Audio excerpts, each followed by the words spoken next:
Bonjour, je suis Deep Rivers. Je vous propose cette vidéo tirée de la chaîne YouTube de l'information cachée. Avant la diffusion, une explication sur les points importants s'impose. Le 5 mars 2013, dans une maison de retraite médicalisée, a été fait une interview d'un ancien agent de la CIA. Ces révélations sont pour le moins troublantes. Le vieil homme de 77 ans explique qu'il n'a plus rien à craindre, car suite à une maladie grave, il n'a plus que quelques mois à vivre. De ce fait, il tient à faire des révélations sur ce qu'il a vécu durant sa carrière. Un élément important de la vidéo est que beaucoup d'adeptes de la théorie du complot pensent que le président Eisenhower était au courant et en liaison avec des extraterrestres. On apprend avec ce témoignage qu'il n'en était rien, et qu'il a même voulu envoyer une armée détruire la zone 51, furieux qu'on lui cachait des choses. Jugez par vous-même, et surtout, posez-vous les bonnes questions. Bonne vidéo.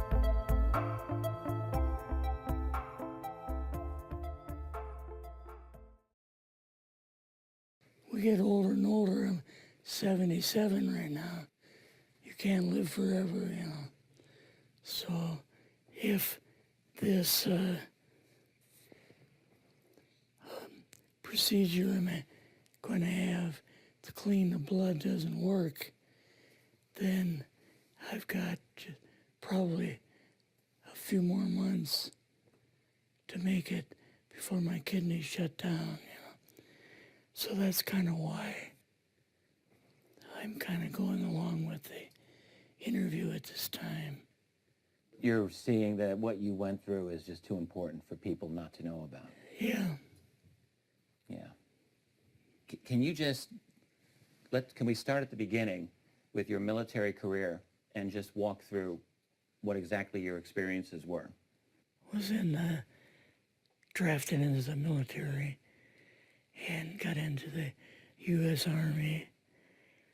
After that, I was sent to the Signal Training Center in eastern United States. What year would this be? 58.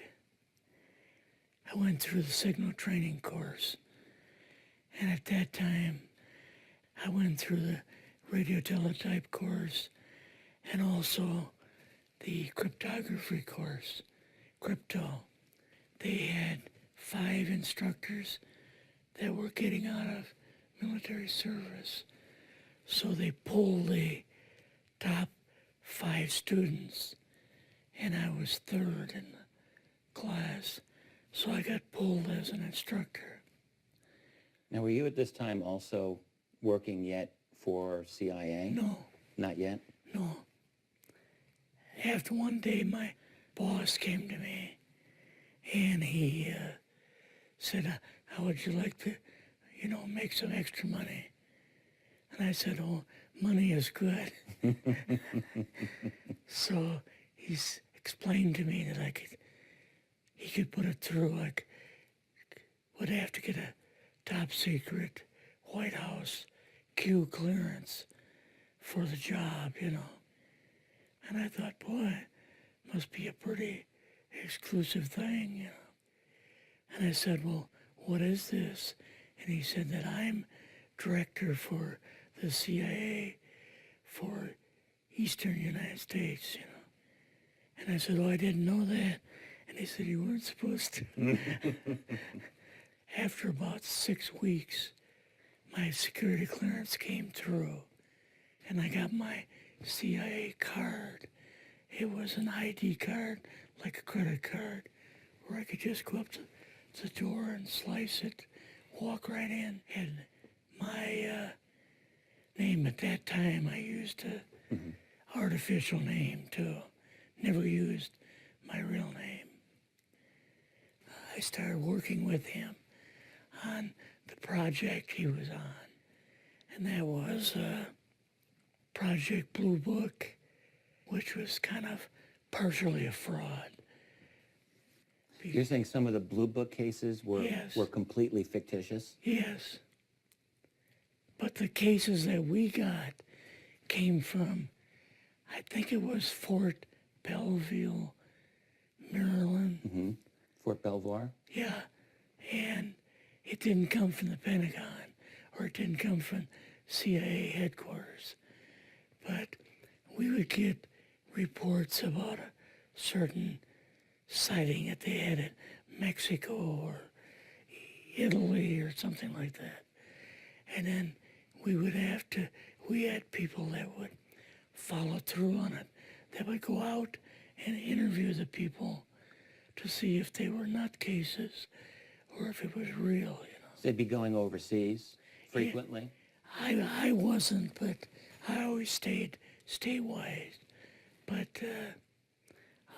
the people we had working with us from the CIA would do that. We would get like a new report probably a couple times a week.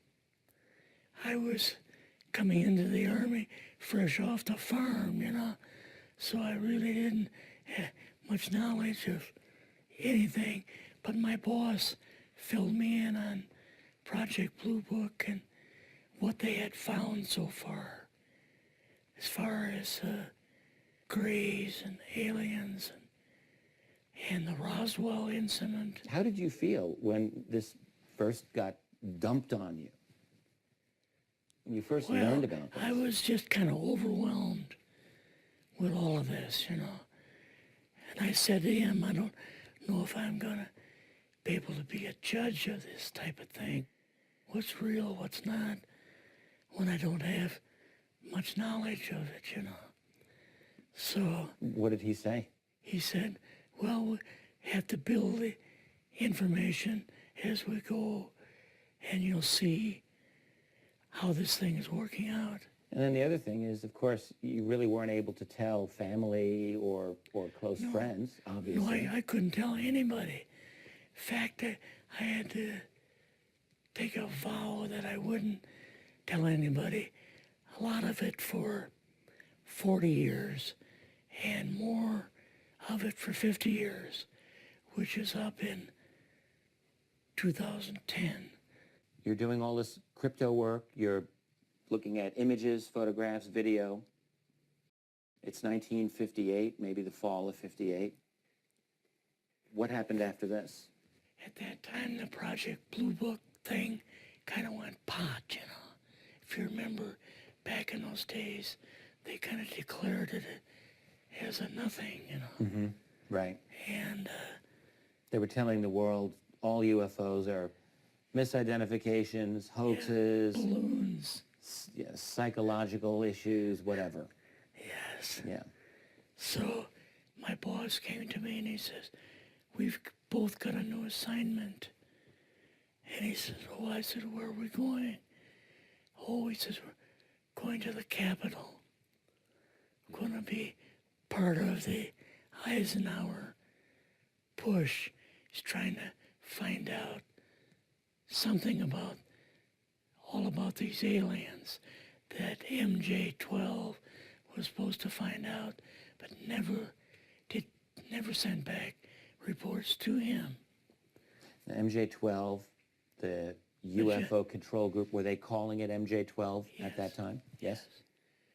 They called us in, went into the Oval Office, and President Eisenhower was there and Nixon, and they said, we called the people in from MJ-12 from Area 51 and S4, but they told us that the government had no jurisdiction over what they were doing. So being a past general, you didn't tell him to go to hell without any real good reason, Mm-hmm. So he said, I want you and your boss to fly out there. I want you to give them a personal message. And he says, I want you to tell them, whoever is in charge, tell them that to get in, they have this coming week, to get into Washington and to report to me. And if they don't, I'm going to get the First Army from Colorado, and we're going to go over, we're going to take the base over. I don't care what kind of classified material you got. We're going to rip this thing apart. Eisenhower was going to invade Yes, Area 51. Yeah, with the First Army. So you go out with your superior. Yes. You fly out. You land. What happens? Can you describe this whole process? What you saw? They took us the 13 or 15 miles south to S4 and like different garage door openings. Okay. And in these garage door openings, they had like different saucer crafts. The very first one had the Roswell craft in. It was kind of crashed up, but apparently every alien that was in it died except for a couple. Well, the Roswell craft was really strange because it looked like real heavy aluminum foil. We could rock next to it and you could rock it. The whole thing probably weighed 150, 300 pounds. Could they tell what the source of power was of this craft? Yeah, it was like a reverse gravitational thing of some kind. In fact, one later on, I got the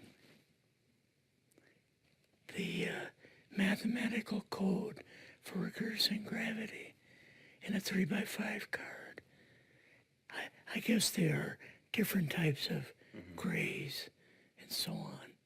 How did you see that evidence? Well, at the later on at S4, we viewed the autopsy film, and then the colonel said, "What we've got in here is we're interviewing a gray alien." All right, right there. How did you feel at that moment? Well, I thought, boy, we had no idea we were going to see the real thing. All we saw was film. You had to have a little bit of heart racing at that Yes. moment. My boss was able to go in and had like a partial interview with him. So what did this gray alien look like? Could you describe him a little bit? This one looked a little bit oriental. It didn't look human as far as the skin tone and basically the shape of it and the size. How was its head size compared with a normal human, for example? Brain was kind of a little bit bigger. And some of the nose was very, very small. And the ears were just like holes. Mouth was very small. Now, why were they bringing you out here at all, anyway, to see an alien? What was the point? To go back and tell the president they actually had one.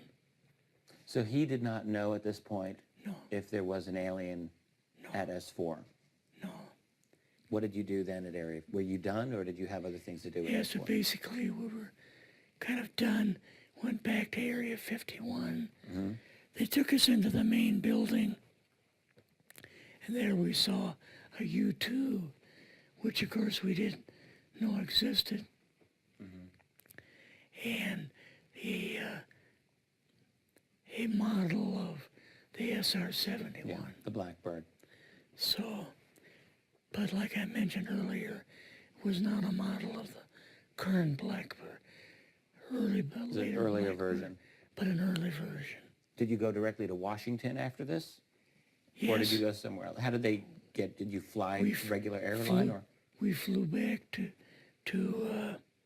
the commuter plane back to the air base, and then took President Eisenhower's Lockheed Electra back to Washington.